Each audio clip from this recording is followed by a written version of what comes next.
If you're into movie reviews, movie discussions, you've come to the right place. Who am I, do you ask? I am The Wiz.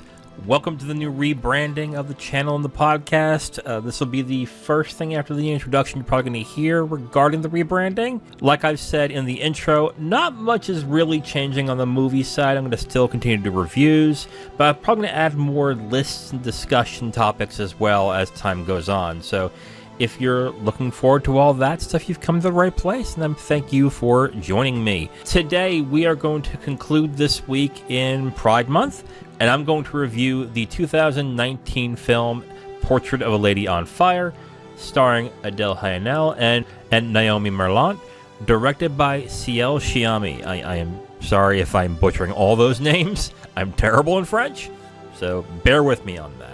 This won a lot of awards and notoriety throughout the time it came out. It won Best Screenplay at Cannes that year. A lot of top 10 lists had this movie as well, and a lot of chatter about this possibly getting Oscar nominations around the time it came out, but I believe it was ineligible. That's why it never got any nominations, which kind of sad when that happens. I don't understand the eligibility sometimes with the Oscars, but that does seem to happen, especially for foreign language films. That is sad on there. But again, this is an LGBTQ film I've wanted to watch for a long time. This is one of the few movies that are new movies that came to the Criterion Collection. And right there when that happens, it's like, oh, I got to pay attention to that. Because if the Criterion Collection really wanted it, then there must be something about it that's worthwhile. Are there other movies like Triangle of Sadness got in recently, Worst Woman in the World, that also, or Worst Person in the World, I should say, that also got in. So when that happens, I pay attention and say, okay, that's something I have to check out then. And I'm glad I was able to check it out now. So why don't I get into the review of Portrait of a Lady on Fire, starring Adele Haenel and Naomi Merlant, directed by Celine Sciamma. I'm going to say right now, I'm not doing a spoiler section. I might spoil a little bit here and there throughout the film, throughout the review. So if you're sensitive to that, you might want to skip it.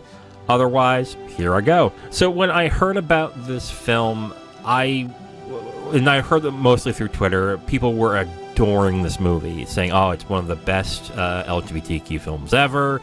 It's so romantic, it's this and that. And I do agree to a certain extent that it's a very romantic film, and it's done pretty well. And that's really all I can say about that. It's a very well-made movie. I do like movies that are more slow and deliberate, and Portrait of a Lady on Fire is definitely one of those movies. It really is a slow burn movie where it asks you to pay close attention as the film goes on to get the nuances of what's happening. I'll be honest, in the first 40 minutes of the film, I was like, I don't see how this is a lesbian movie. I was like, what am I missing? And it's because the movie is pretty subtle about what's going on in the movie. Of course, a certain thing happens in the film, and then you're like, oh, yeah, it is.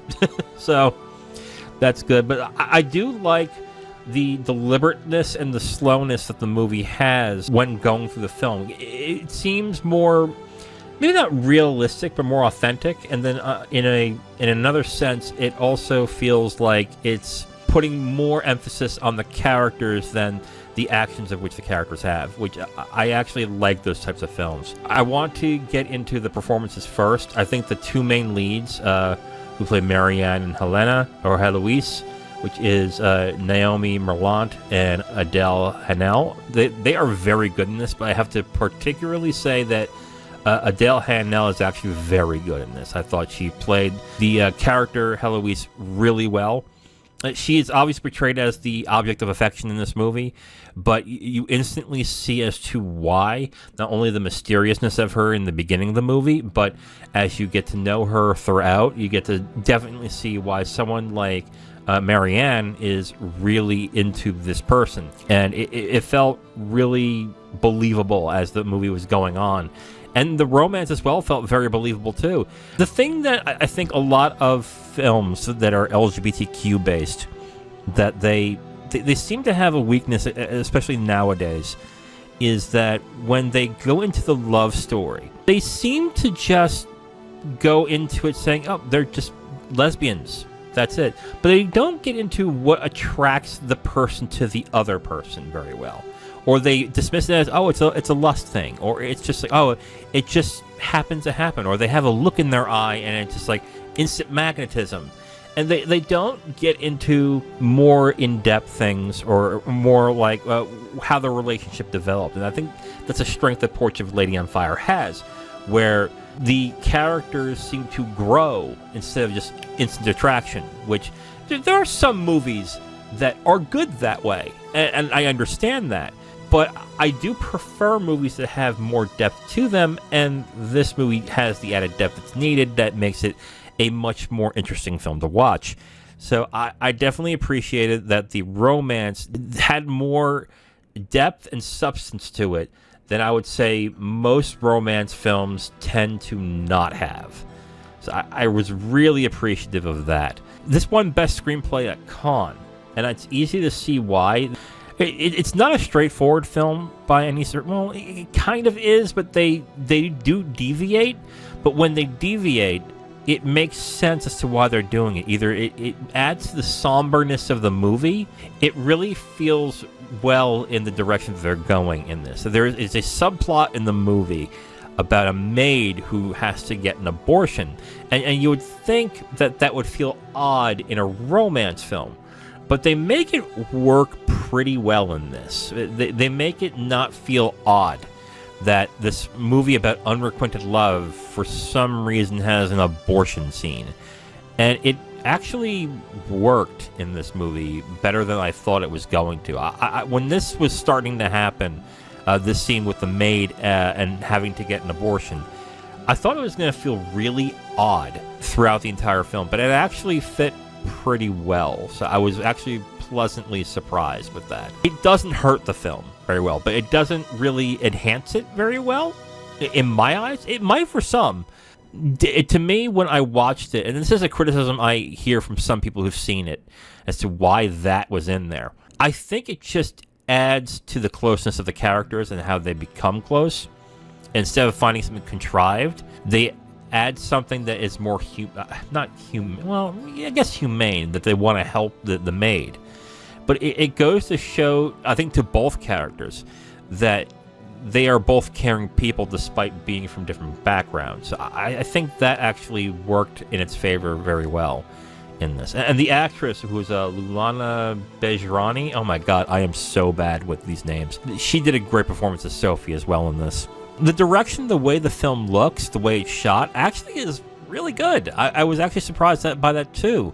They shoot in a lot of close-ups or medium shots. There's not a lot of wide sweeping vistas in this movie, which I'm a little surprised because the movies that are set in this time period usually have that. But the closeness and the way it's shot adds to the intimacy of the relationship and what's going on in the movies, and it fits really well in this, I think.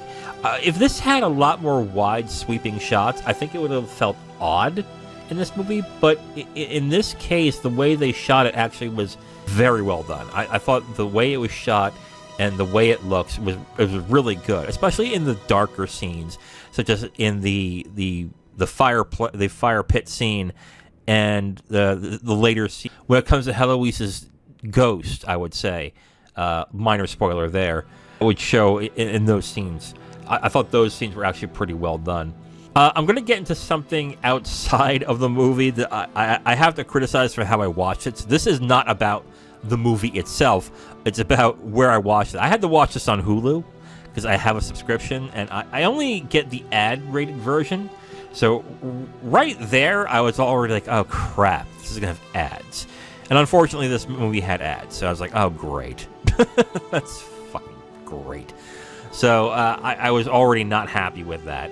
I'm going to get past that. I've said my piece on ads for movies. There shouldn't be any. But anyway, one criticism I have for Hulu specifically when watching movies is if there isn't credits rolling, don't minimize the damn film. Please. I was at the tail end of the movie. And at the end of the movie, what is a scene where Heloise is at an opera watching and listening to something. And there's a very distinct and powerful reaction that she has to what she's watching. But if you watch this on Hulu, before you can even see that scene, it minimizes, says, hey, do you want to watch this? I'm like, the movie's not fucking done. What are you doing?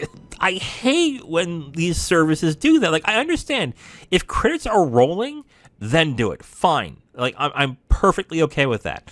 But if there is still film going on and there is no credits, then at that point, the movie is not fucking over. So, goddamn it, it really annoyed me. So let me just get that off my chest. Sorry. Final thoughts on Portrait of a Lady on Fire. The things I've been hearing about this are correct. This is a really good movie. I actually really enjoyed it. I'm not going to call it one of the best movies I've ever seen. I think that's a little overboard. But it definitely is an effective romance movie that I think for Pride Month, if you have not been able to check this out, I would say check it out. It actually is really good. I'm going to give it 3.5 stars. I'm not going to give it 4.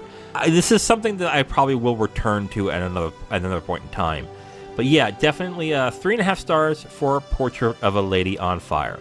Well, that is it, guys. This is the end of this review for Portrait of a Lady on Fire. Sundays, when I do these types of reviews, it's either going to be a review, a list, or an essay. It can be either one. I'm not going to say right away what they are, so this is going to be like the Sunday extra that you're going to get for the podcast. So look forward to that as time goes on. Well, I am glad that you came by to watch and listen to this.